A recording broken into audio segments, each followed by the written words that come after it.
everybody, welcome back to Crafting and Crime Daily, the show where I recap live trials so you don't have to sit and watch them all day while I craft. Hopefully you're doing some crafting while you listen.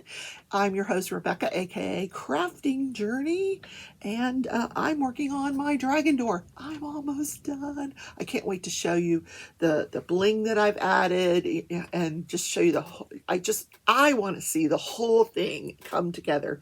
And this is the last day of February. Tomorrow I need to start the mystery diamond painting. I think what I may be able to continue to work on this today, finish it up tomorrow morning, and then start the mystery painting in my live tomorrow night.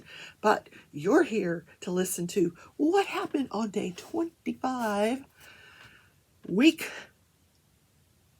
6 of the Alec Murdaugh trial. I had to think. Yeah. Okay. So the defense put on their final 3 witnesses. The first witness was a forensic pathologist. In answer to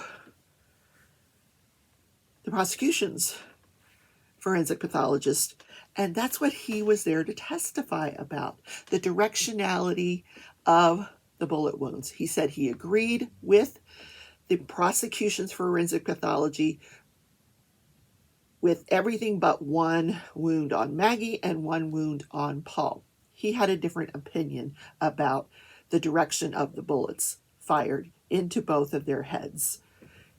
The first wound that he disagreed with was the head wound to Maggie. He believed that after the initial wounds, she would have been leaning forward and that the gunshot was from a downward angle. Now, the previous pathologist had said it was from behind her. Now, why this makes any difference, I don't know. It's all gory to me. Then the more important one was with Paul. He agreed with the initial shot, which was inside the feed room, but the head wound, he said, went through the top of the head and downward.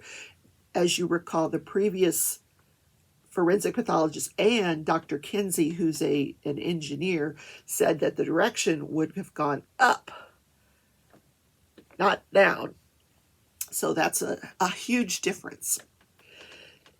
He also thought that the bullet wound to Paul's head was a contact wound. In other words, the rifle was held to his head. But really, no one will ever know, because on autopsy, they did not shave Paul's head. They did shave Maggie's head.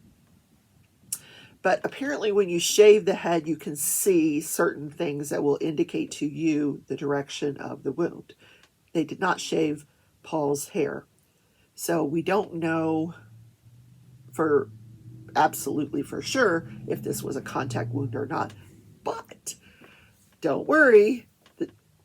The prosecution will have a chance to rebut this testimony. And sure enough, today, as we speak, the forensic pathologist for the state is back on the stand to explain her belief that it was the other way. Then they put on an expert, the defense did, a blood spatter expert. And I'm not going into tremendous detail with either one of these experts because one was challenging the direction of the wounds, the bullets, the way the rifle was held. This blood spatter expert was there to testify that, based on everything he saw, that this was very suggestive of a 2-person shooter scenario. He did not believe that. First of all, he said, if you got the 300 blackout, what do you need the 12 gauge for? Why change guns? I mean, he took and shot Paul with the 12 gauge and then picked up the 300 blackout to shoot Maggie. Why? One gun would have done everything you needed it to do. Why 2 different guns? So he put it out there. Could this be a 2-person shooter scenario? keep in mind that the defense is just trying to put reasonable doubt in the mind of the jurors. Now, this is a doubt that I had to begin with. How could this be a single shooter? But if it's a two-person shooter, now we're supposed to believe that Alex was at the kennel at 8:44. He drives the golf cart, says goodbye to Maggie and Paul, drives the golf cart back to the house, and right behind him comes two shooters with no guns.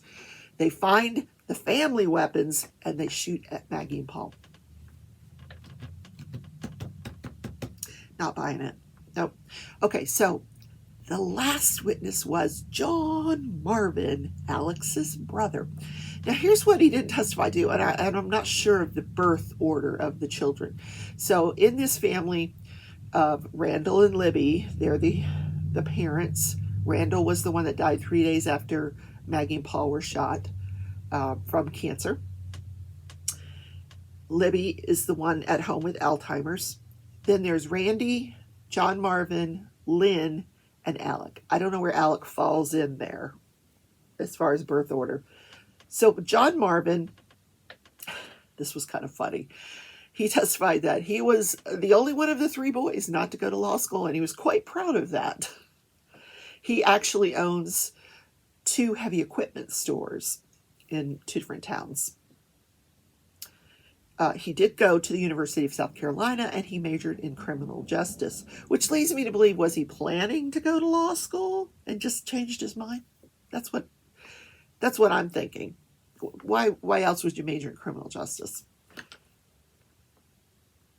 He did say that he would visit his parents as often as he could be, but he lived the farthest away of the siblings.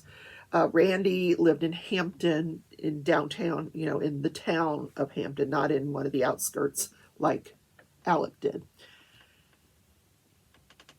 John Marvin also has a property that's close to Alex, and he calls it Greenville. Greenville? Wait a minute, that might not be right. What does he call it? Greenfield, not Greenville. Greenfield. And that was his hunting property. And he has a home on that property. And this is one of the places that Alex stayed after the murders. He said he was very emotional at times during his testimony. And the jury, from what I understand, was really paying very close attention and really kind of liked this guy. He was very likable. He said he had a very special relationship with Paul, called him his little rooster. Paul has a lot of nicknames.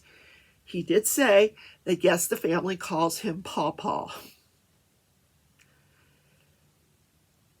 He explained that Paul worked for him the 2 summers prior, when he was off from school, college, and that he was working for him this particular summer. He would, be there for 5-6 weeks, and he would just do whatever he was asked to do, whatever needed to be done around there. He was a very hard worker. Now, he did say that I did not call him Pawpaw or Little Rooster at work. I was professional. I called him Paul Terry. He said that the boys always came first with Alex. If he planned a hunting trip and he had invited the boys and then they changed their mind at the last minute, Alex would not come. He wouldn't come without his boys. He wanted to be where the boys were. He explained that Alec and Maggie had a good marriage. He gave an example of he and his wife and Alex and Maggie going to this concert, and he had gotten up from his seat and gone to buy one of the $12 beers. Or $15 beers, and he comes back, and his wife points out that, because they were sitting in front of him, Maggie and Alex, and she points out, look, and he looks at Maggie and Alex, and they're holding hands, and they're swaying to the music, and she's like, how come you don't sway with me? So he had to put his beer down and sway with his wife. So he used that as an example of the kind of marriage that they had. He said Paul was notorious for leaving things wherever he went. Clothing, guns, that's Paul. he would just get up and leave when he was ready to go. He wouldn't take anything with him. He talked about his father, and he explained that his father had been hospitalized in Colombia the Sunday before the murders happened on Monday. He was released from the hospital and sent home. That particular Monday, they didn't feel like he was breathing very well, and they arranged to take him to his regular doctor.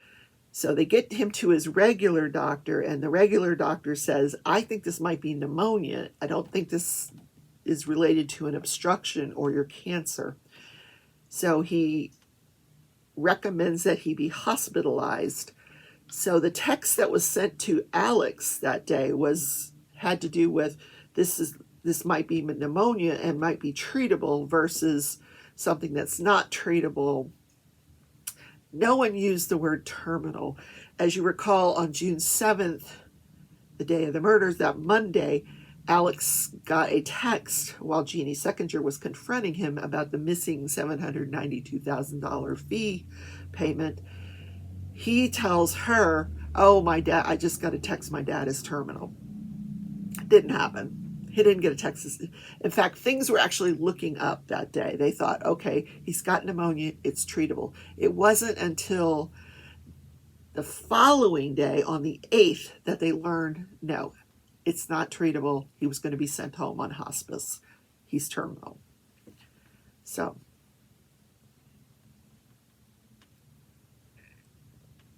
he learned about the murder from Alec. Alec called him and told him that Maggie and Paul were hurt badly. Didn't say that they were dead. So he just knew that they were hurt badly. So he gets in his car and, well, he explained this whole, between taking his father to the doctor and Paul working with him, the vehicles were all mixed up. So somehow he ends up, he's at his home and he figures out, oh my gosh, Paul has my truck. I have Paul's, he called him a hunk of junk. He says, I have Paul's hunk of junk truck, but that's all I had. So he gets in it and it's sputtering. And so he calls this friend of his that's a sheriff, and he says, I'm headed over to Moselle. Something's happened with Maggie and Paul, and I don't think I'm going to make it. I'm in Paul's truck. So sure enough, the truck breaks down. That's why Paul's truck was found on the side of the road the day of the murders, because John Marvin had been driving it. So the sheriff picks him up and takes him over to Moselle. On the way is when he learned from Randy that they were being covered up. That's how he figured out they were dead. When he arrived at Moselle about between 9 and 10 p.m., he ran up to Alex, who was hysterical, and hugged him and consoled his brother.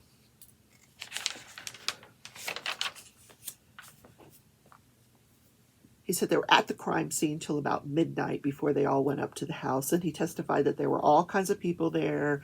They were all cleaning up. After that, they left and they all went to sleep over at Alameda. Alex, himself, Buster, and Buster's girlfriend. They all go over to Alameda. He says he doesn't think he got much sleep that night. He just kind of laid there. He said, if I slept, I didn't feel like I slept.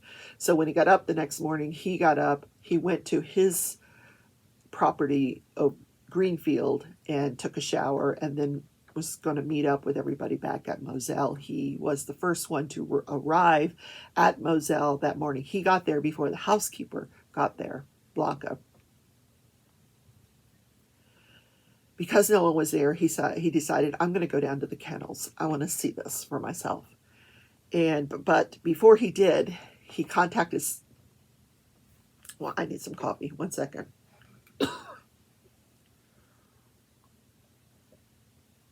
Before he did, he called his friend in law enforcement, and he says, I want to go down to the kennels, but I don't want to go down there if I'm not allowed.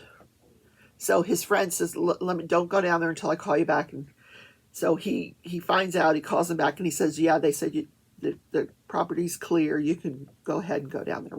They're done. He gets down there, and he said, nobody should have to see what I've seen. He says, I know the jury has seen photos, but he says, no parent or aunt or uncle should see what I saw. He described what he saw in the feed room. He said he thought he owed it to Paul to clean it up. So he started cleaning. At one point he called Randy, and Randy said, just stop. Don't, this is not good for you. You should not be doing this. But he couldn't stop. He said, I owed it to Paul. I felt like I needed to clean it up. And the next thing he remembers, because he continued to clean, Mark Ball, the guy I told you about that testified, I talked about his testimony yesterday, one of the law partners, he comes down to the kennels and he hugs John Marvin, and he said, listen, it's okay. You don't need to be doing this. Come on. And so they went back to the house. The next thing he talked about was helping find Maggie's phone. Now, he says, I'm not technical. I don't know about phone apps or anything like that, but he did mention that Maggie's phone had not been found, and someone at the house suggested, there is an app where you can find other people's phones. So he asked Buster, do you know anything about this app? And he goes, yeah, I have it. So Buster pulls up his phone, looks for Maggie's phone, and they see it. There it is. So he takes Buster's phone down to law enforcement, and he shows it to them. He says, there's the phone. You can see it's right there. You want to come with me? We'll go get it. And they're like, no, we have some special equipment coming later that we can find it. Well, he was afraid that the battery would run down on the phone and then they wouldn't be able to see it. So they were going to go ahead and go. Well, by that time, law enforcement, because they were going to go ahead and do it anyway, decides, hey, we're going to go with them. So sure enough, they find Maggie's phone. He did have to call Alec to get the code to open it. And that's how that all went down. Later on, the next day, he escorted the lead Hampton County Sheriff deputy, the female, through the house. She said she was looking for 12-gauge shotguns and shells and 300 blackout guns and shells. And so she just walked around looking in showers, looking in closets, and he went with her. He talked about words that were used to describe his brother's emotional state. He said broken, devastated, destroyed. He says there's no words to describe. He says you need a new word to describe how he was feeling after these murders. He was not aware that Alex had an opioid addiction. He did not find out any of that until after that Labor Day weekend. He said he and Randy drove Alex to the detox that Monday. He described in some detail the withdrawals that Alex was suffering on that drive. They drove from South Carolina over to Georgia, where this Sunrise Rehab was located in Atlanta. And it included leg twitching. He said at one point, Alex had his head down in his lap so he could stretch his legs. He couldn't sit still. He actually had diarrhea in the car, in his clothing. That's how bad it was, the withdrawals. Following the detox, he drove his brother down to the rehab in Florida. And at one point, Alex was sleeping, and he woke up kind of with this terrified, as if he'd been in a dream. And Randy testified he believed that he was reliving finding Maggie and Paul. Now, how he knows this, I don't know. Alec never told him that. He just thinks that's what it was. So the last thing he was asked was, did you make a promise to Paul? And he says, yes, I made a promise to him after the murders that I would find who did this to him. Then he was asked, have you found anyone? He said, no, I haven't. So that was his way of saying he doesn't think his brother did it. On cross-examination, he said, Alex never gave him any reason to suspect that he was intoxicated or on medication or pills. So following the testimony, the defense rested their case. They renewed their motion for a directed verdict. I should be diamond painting, shouldn't I? Okay. So what that is that they asked the judge that, the prosecution hasn't proved their case, so can you rule in our favor? And the judge said, no, I'm denying it. So same reasons that I gave you when you asked me after, the prosecution's case in chief. So now we're talking, it's the end of the day now. So the prosecution now gets to put on their rebuttal witnesses, or they're calling them reply witnesses. I've never heard it referred to as a reply witness, but rebuttal. So they say we've got 4 or 5 people. Now the other day they had said 2 or 3. Yesterday they said 4 or 5. When they got there this morning, it turned out to be 7. We got 7. So of course Harpootlian, the judge comes in, takes the stand, anything before I bring in the jury, and Harpootlian, he's always got something to say, this guy, always. He stands up and he's like, oh, I just found out it's going to be 7. And he says, let no dead horse go unbeaten. How long is this going to last? Now we're going to be into next week with the closing with 7 witnesses. And he just went on and on. I'm like, oh my God.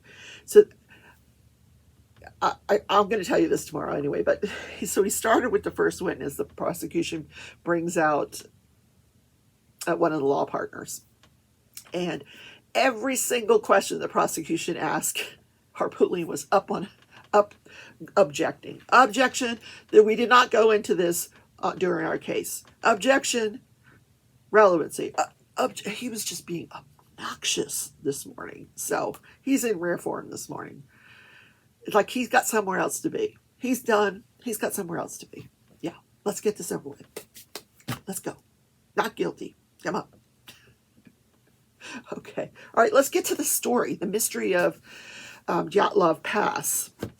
So, as you recall, these hikers went missing, and their campsite was found. Half of them were undressed. They were frozen. They were all dead.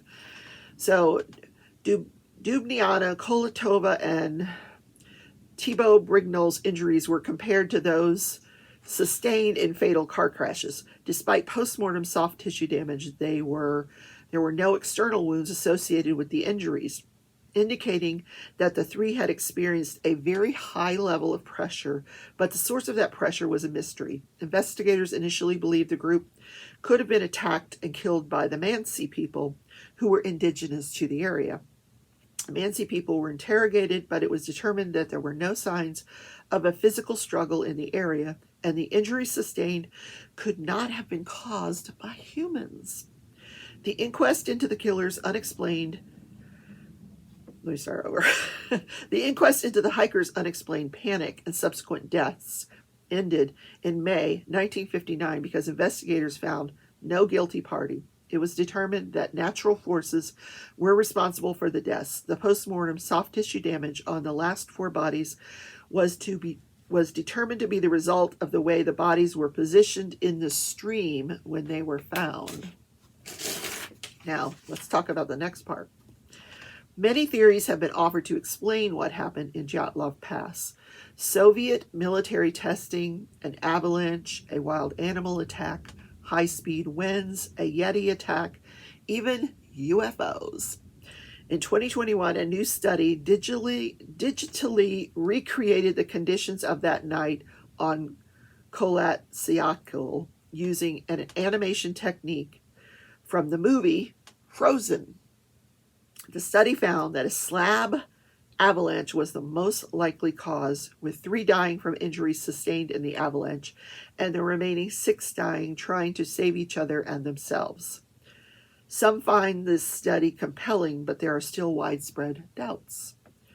There was no debris or obvious evidence of an avalanche found at the scene. The experienced hikers were unlikely to camp in an area at risk for an avalanche, and no one in any of the 100 expeditions through the region since 1959 has reported avalanche conditions in the area.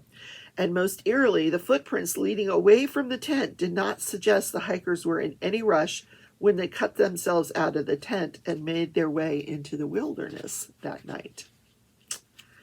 Interesting. Hold on. If I had a chance to ask God just one question, it would be, what really happened to my friends that night? That was from Yuri Yudin, the only surviving member of the Dyatlov party. He turned back 20 days into the expedition due to knee and back pain. Lucky for him. Okay. That is it for today, guys. That's the show. I hope you enjoyed the content. If you did, don't forget to hit that thumbs up button. Share this with someone you think might enjoy listening to recaps of live trials while they craft, kind of like Audible. Yeah. And subscribe. If you're already subscribed, consider becoming a member or giving me just a super thanks. The button is down there. You know, there's the like button, and you look over there, and there's a super thanks button. Any money donated to the channel goes to support the content of the channel, and it is deeply appreciated. I thank you guys so much, and I will see you tomorrow for another episode. Maybe the closings. If the closings go tomorrow, I will cover them live, whether it's tomorrow or Thursday. Whichever day, I'm going to go live, cover them for you. And hope to see you there. Have a great day, everybody. Bye.